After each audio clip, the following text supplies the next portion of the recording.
ఓం శ్రీ గురుభ్యో నమః. శుద్ధ స్ఫటిక సంకాశం శుద్ధ విద్య ప్రదాయకం శుద్ధం పూర్ణం చిదానందం సదాశివమహం భజే. మరి అందరం కూడా ఏ దేవాలయానికి వెళ్ళినా కానీ అక్కడ ప్రదక్షిణ చేసుకుంటాం. ఆ ప్రదక్షిణలు ఎన్ని చేసుకోవాలి, ఏ ఆలయంలో ఎలాంటి ప్రదక్షిణ చేసుకోవాలి అంటే, శివాలయానికి వెళ్ళినప్పుడు మాత్రమే శివుడికి మాత్రమే ఒక ప్రత్యేకంగా ప్రదక్షిణ చేసుకోవడం ఉంటుంది. మిగతా ఆలయాలలో ఎక్కడైనా సరే కానీ చుట్టూ తిరిగి ప్రదక్షిణ చేసుకుంటాం. కానీ శివాలయానికి వచ్చేసరికి ఎప్పుడు కూడా సోమసూత్రాన్ని దాటకూడదు. దాన్నే మనము సోమసూత్ర ప్రదక్షిణ అని చెప్పేసి అంటాము. అంటే ముందు నుంచి పానవట్టం వరకు వెళ్ళి మళ్ళీ ఉల్టా వచ్చి మళ్ళీ వెనక నుంచి పానవట్టం వరకు వెళ్ళి మళ్ళీ అక్కడి నుంచి ఉల్టా వచ్చి మళ్ళీ ముందు నుంచి పానవట్టం వరకు వెళ్తాం. ఈ విధంగానే చేసుకోవాలి. ఎందుకంటే ఆ యొక్క పానవట్టము దగ్గర ప్రమదగణాలు ఉంటాయి.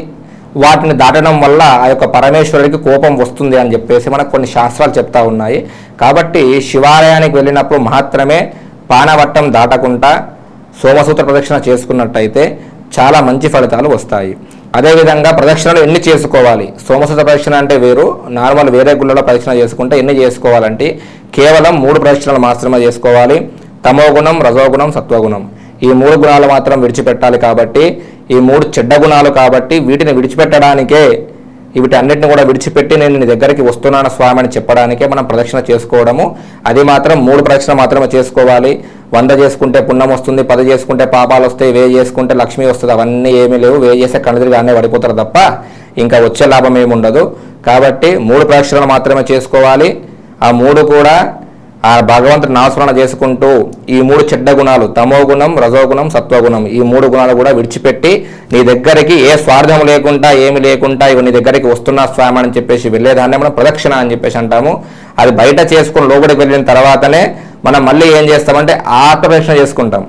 బయట చేసేది మొత్తం ఏంటంటే మన చుట్టూ ఉన్న ఈ 3 గుణాలు విడిచిపెట్టి లోపలికి వెళ్ళినాక మళ్ళీ అయ్యగారు ఏమని చెప్తారు, పంతులు గారు అంటే మీ చుట్టూ మీరు తిరగండమ్మా అని చెప్తారు. అంటే నన్ను నేను తెలుసుకుంటున్నాను అని చెప్పేది ప్రదక్షిణ.